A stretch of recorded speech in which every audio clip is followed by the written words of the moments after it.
Hello friends, आज आपण 2018 चे एमपीएससी राज्यसेवेचे जिओग्राफीचे क्वेश्चन डिस्कस करणार आहे. पीवायक्यू आहेत सगळे, मी ट्रिक्स अँड टिप्स पण सांगणार आहे. पहिलं विधान आहे, पृथ्वी 24 तासामध्ये 160 रेखांश फिरते. आणि दुसरं उदाहरण आहे, प्रत्येक रेखांश ओलांडण्यास पृथ्वीला 4 मिनिटं लागतात. तसे तर हे दोन्ही जे स्टेटमेंट दिले आहे ते करेक्टच आहे. मी तुम्हाला म्हटलं होतं की जेव्हा तुम्हाला दोन स्टेटमेंट दिले असतात कंटिन्युअस मध्ये, तेव्हा ते मोस्ट ऑफ द 80% टाइम ते करेक्टच असतात. आणि कधी कधी एक्सप्लेनेशन पण असते किंवा कंटिन्यू स्टेटमेंट पण असते. एक्सप्लेनेशन असलंच पाहिजे असे काही जरुरी नाही आहे. पृथ्वीचा आकार आपण माहिती आहे गोल आहे, म्हणून 360 डिग्री तर ते फिरणारच आहे. आणि आपण 360 ला डिवाइड केलं 24 तासासोबत, तर आपल्याला 4 मिनिटं हा पण कालावधी मिळतो. म्हणजे इथल्या इथे जरी आपण कॅल्क्युलेशन केलं तरी आपल्याला येऊन जातो. जनरलाइज स्टेटमेंट आहे, म्हणून ऑल ऑफ द अबाव सोबत आपण जाणार आहे.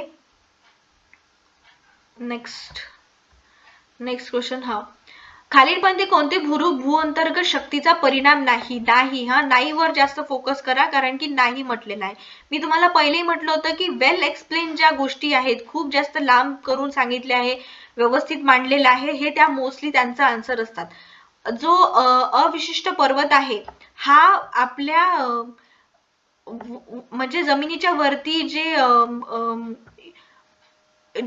वरती आपल्या ऊन वारा पावसाने जो काही त्याच्यावर परिणाम होतो किंवा इरोजन होते, अपघटन होते, याच्यामुळे तो जो पर्वत आहे तो त्याचं विघटन होऊन तो छोटासा अविशिष्ट पर्वत म्हणून राहतो, जसं अरवलीचा पर्वत. त्याच्यामध्ये भू अंतर्गत ज्या हालचाली होतात, जसं भूकंप किंवा लावारस, याचा काहीही परिणाम होत नाही. त्याच्यामुळे हे त्याचं आन्सर आहे. पण हे बघा तुम्ही, एक वेल एक्सप्लेन आन्सर आहे त्याचं, त्याच्यासोबत कीवर्ड्स पण लागलेले आहे. नेक्स्ट आपण बघू, हा सरळ स्टेट बोर्ड मधला क्वेश्चन आहे. आकृत्यांवरनं आपल्याला ओळखायचं आहे. ही जी पसरटशी आकृती आहे ना, ही सांगते की हा जो लावारस आहे ना, तो हा सरळ म्हणजे खूपच इझिली फ्लो होऊन राहिलेला आहे. त्याच्यामुळे आपण जर याच्यासोबत गेलो, याच्या आकृत्यांसोबत गेलो, तर तुम्हाला समजून येईल की जो बी आहे तो बेसिक लावा सोबत आहे. सरळ तो फ्लो होतो. आपल्या दख्खनच्या पठारावरही बेसिक लावा आहे. आणि जर ह्या जोड्या लावा आहेत, आपण कॉमननी जर गेलो, आपल्या ट्रिक्सनी पण गेलो, तर तुम्हाला दिसून येईल की तिसरा आन्सर येते. ह्या ऍसिड लावा, सिंडरकोन, मिक्स कोन, ह्या सगळ्यांना जर कॉमन घेत गेलो आपण, तर आपल्याला समजेल की ऑप्शन 3 हे आपले सगळे कॉमनला सॅटिस्फाय करून राहिलो आणि आपण ऑप्शन 3 वर चाललेलो आहे. कॉमनची स्ट्रॅटेजी बरेच वेळा काम करते. 80% केसेस मध्ये तर ती बरोबरच असते. इथे आपण बघितलंय की नेक्स्ट क्वेश्चन, विषुववृत्त वाऱ्यापासून ध्रुवाकडे वाहणाऱ्या ग्रहीय वाऱ्याचा क्रम ओळखा. इथे क्रम ओळखताना पण आपण हे करू शकतो, जोड्या लावू शकतो. इथे ध्रुवीय वाऱ्याची जोडी लागून राहिली, इथे व्यापारी वाऱ्याची जोडी लागून राहिली, इथे पश्चिमी वाऱ्यांची जोडी लागून राहिली. आणि हा जो बी ऑप्शन आहे, दुसऱ्या नंबरचा ऑप्शन आहे, याच्यामध्ये तिघी लोक कॉमन येऊन राहिले, म्हणून आपण कॉमन सोबत जाऊन दुसरं ऑप्शन मार्क करू. पहिले ट्रेड विंड्स येतात, मग वेस्टर्लीज, आणि नंतर पोलर विंड्स येतात, म्हणजे जे उष्ण प्रदेशामध्ये असतात. मी तुम्हाला पहिल्या याच्यामध्ये पण सांगितलं होतं, जिथे स्टेटमेंट दिले असतात ते मोस्टली करेक्टच असतात. त्याचं स्पष्टीकरण असो या नसो, पण करेक्टच असतात. इथे तुम्ही वाचाल की विषुववृत्तीय प्रदेशामध्ये सागराची शांतता कमी असते. का बरं कमी असते जर आपण असं विचारलं तर तिथे अतिपर्जन्य असते आणि आभ्राच्छादित आकाश असते. आकाशामध्ये नेहमी ढग दाटलेले असतात, ह्युमिडिटी पण खूप जास्त असते, आर्द्रता पण असते. त्याच्यामुळे इथे सागराची क्षारता कमी असते. नेहमी पावसाचं पाणी पडतच राहते. जे सागराचं मिठाचं पाणी आहे त्याला तो आपल्या गोड्या पाण्यामध्ये कन्वर्ट करतच राहते, त्याच्यामुळे त्याची क्षारता सहजच कमी होते. हे पहिला आन्सर आहे याचं. ए आणि बी दोन्ही करेक्ट आहे आणि त्यांचं बिनचूक स्पष्टीकरण आहे. इथे नकारार्थी क्वेश्चन आहे. खालीलपैकी कोणता रासायनिक विघटनाचा प्रकार नाही म्हटलेला आहे. तर इथे तुम्ही बघू शकता, सोल्युशन, कार्बोनेशन, ऑक्सिडेशन, ह्या सगळ्या प्रोसेस आहे. सोल्युशन, कार्बोनेशन ह्या सगळ्या प्रोसेस आहे. आणि याच्यामध्ये विघटनाचा प्रकार नाही म्हटलेला आहे. कोणता नाही आहे? केमिकल वेदरिंग नाही आहे. ह्या सगळ्या केमिकल प्रोसेस आहे. पण जो इरोजन वाला कार्यक्रम आहे, जसं आपण म्हणतो की लोखंडाला जंग लागणे, हा केमिकल टाइप नाही आहे, हा फिजिकल टाइप ऑफ वेदरिंग आहे. आणि हा थोडासा तुम्ही बघितलं तर हा थोडा ऑड मॅन आउट पण वाटते, कारण की ह्या सगळ्या केमिकल रिएक्शन्स आहेत, पण ही नाही आहे, हा बस चेंज आहे. नेक्स्ट क्वेश्चन, विशिष्ट तापमानावर ठराविक आकारमानाच्या हवेत असलेले बाष्पाचे प्रमाण म्हणजे हवेची सापेक्ष आर्द्रता होय. हवेची निरपेक्ष आर्द्रता आणि त्या तापमानाच्या हवेचे कमाल बाष्प धारण शक्ती यांचे गुणोत्तर म्हणजे विशिष्ट आर्द्रता होय. मी तुम्हाला इंग्लिश मध्ये पण वाचून दाखवते. The weight of water vapour per unit volume in a specific temperature is called the relative humidity. Specific humidity is a ratio of the air water content to the water vapor to the capacity of the given temperature. Specific ह्युमिडिटीला एक unit आहे per unit व्हॉल्यूमचं, पण relative ह्युमिडिटीला unit नाहीये. Relative humidity हा फक्त ratio आहे, याच्या कंपॅरिझन मध्ये याच्यामध्ये किती आहे, म्हणजे आपण जसं पर्सेंटेज मध्ये एक मोजतो, याच्या 100% आपल्याला किती टक्के आहे, तशीच रिलेटिव्ह ह्युमिडिटी ही पर्सेंटेज मध्येच मोजली जाते, त्याला हे नसते, युनिट नसते. तुम्ही बघू शकता इथे सहजच यांनी अपोजिट गोष्टी इंटरचेंज केलेल्या आहे, गोष्टीची सहज अदलाबदल केली आहे आणि क्वेश्चन फ्रेम केला आहे. हे दोन्ही स्टेटमेंट्स इनकरेक्ट आहे, असं पण आयोग कधी कधी आपल्याला फिरवते. इथे आपण बघितलं की सागरी क्षेत्राची समताप रेषा एकमेकास व अक्षवृत्तात जवळजवळ समांतर असते, कारण की सागरी क्षेत्रामध्ये खूप सारं पाणी असते. पाण्याचं तापमान हे आपल्या जमिनीसारखं बदलत नाही, किंवा उंच खाली ह्या ज्या जमिनीमध्ये बदल असतात ते त्याच्यामध्ये नसतात, त्याच्यामुळे त्याचं पाण्याचं तापमान एक युनिफॉर्म असते, एक सारखं असते. सागराच्या स्थानाचे तापमान उंचीच्या परिणामापासून मुक्त असते. आता मी पहिले सांगितलं तुम्हाला की उंचीचा परिणाम जमिनीवर पडतो, सागराच्या याच्यावर फारसा पडत नाही. त्याच्यामुळे हे दोन्ही स्टेटमेंट करेक्ट आहे. तुम्ही बघू शकता की सरळ सरळ हे स्टेटमेंट एकमेकांना पूरक आहे, याच्यामध्ये फारसं काही एक्सप्लेन करायसारखं नाहीये. ते समांतर का बरं, समांतर असल्यामुळेच त्याच्यामुळे उंचीचा परिणामाचा काही परिणाम होत नाही. तर हे दोन्ही स्टेटमेंट करेक्ट आहे आणि एकमेकांचे करेक्ट एक्सप्लेनेशन आहे. खालील विधानाचा विचार करून बिनचूक पर्यायाची निवड करा. आता तुम्ही बघू शकता की मी पूर्ण क्वेश्चन्स वाचते. एक सेकंड.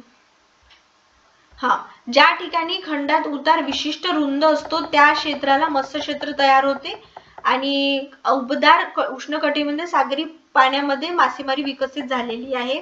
उष्ण थंड वाऱ्याच्या मिश्रणामुळे माशांची उत्पत्ती निर्माण, माशांसाठी वनस्पती खाद्य आणले जाते. भारतामध्ये अंतर्गत मासेमारी इतर मासेमारीपेक्षा अधिक होते.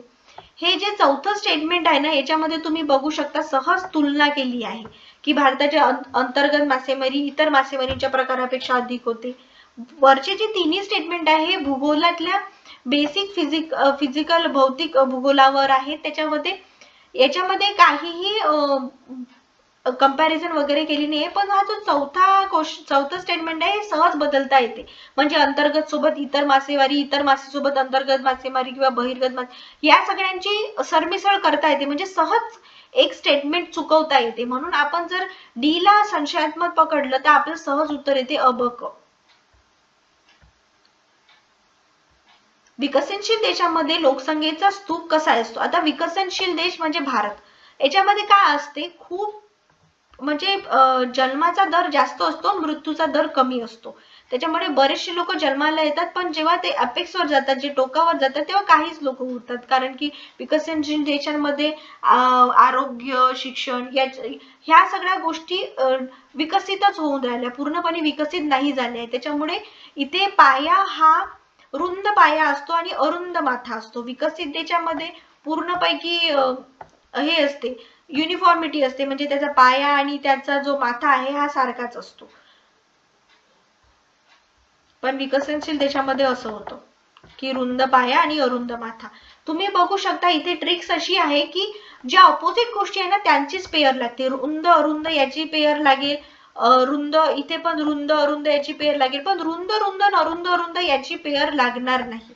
त्याच्यामुळे आपण सहज 50-50% पर्यंत तो पोहोचूनच जातो. नंतर मग आपण 50-50% पोहोचल्यावर आपण इथे आपलं नॉलेज थोडंसं लावू शकतो, किंवा एक कॉमन सेन्सनी पण आपण क्वेश्चन सॉल्व्ह करू शकतो.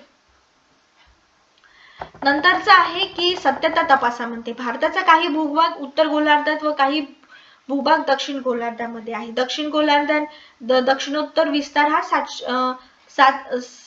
7,500 किलोमीटर पेक्षा जास्त आहे.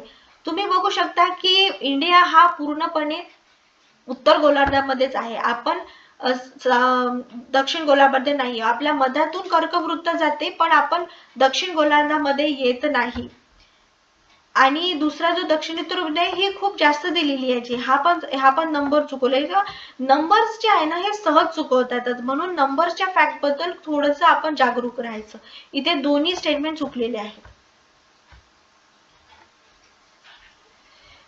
इथे नेक्स्ट क्वेश्चन मध्ये म्हणते की हिमालयन नद्या हिमालयाच्या अनेक रांगा शिवालिक टेकड्या पार करून मैदानी प्रदेशात प्रवेश करतात आणि ज्या प्रायद्वीपीय नद्या आहे या प्रस्तरभंगामधून निर्माण होऊन खलदरीतून वाहतात. आपल्याला माहित आहे हिमालयामध्ये शिवालिक टेकड्या वगैरेंचा समावेश होतो आणि पाऊसही पडतो आणि आपला बर्फही वितळतो तिथे, म्हणून तिथे 12ही महिने वाहतात. पण आपल्या ज्या पेनिन्सुलर नद्या आहेत, पठारी भागातल्या नद्या आहेत, जसं गोदावरी झाली, कृष्णाधारी झाली, ह्या स्वतःच्या रिफ्ट व्हॅली तयार करतात. नर्मदा पण खचदरीतून वाहतात. हे दोन्ही स्टेटमेंट एकदम जनरल कॉमन सेन्स वाले स्टेटमेंट आहे आणि तुम्हाला जर फारसा विचार नाही करायचा तर ऑल ऑफ दी सोबत जायचं आणि तो ऑप्शन ए पण आहे. ऑप्शन ए ला मोस्टली प्रायोरिटी द्यायची. आता आपण पाहू की पर्जन्यजन्य व पर्जन्य छायेचा प्रदेश ही कोणाची वैशिष्ट्य आहे. पर्जन्यजन्य प्रदेश, पर्जन्यामध्ये ना सगळ्यात जास्त आपल्याला माहिती पडते की आपला जो पर्वत आहे त्याचा खूप जास्त त्याच्यामध्ये रोल आहे. इथे जर तुम्ही कीवर्ड्सनी गेले ना तर प्रतिरोध, जो भूरूप रोध तयार करेल तिथेच पाऊस पडेल.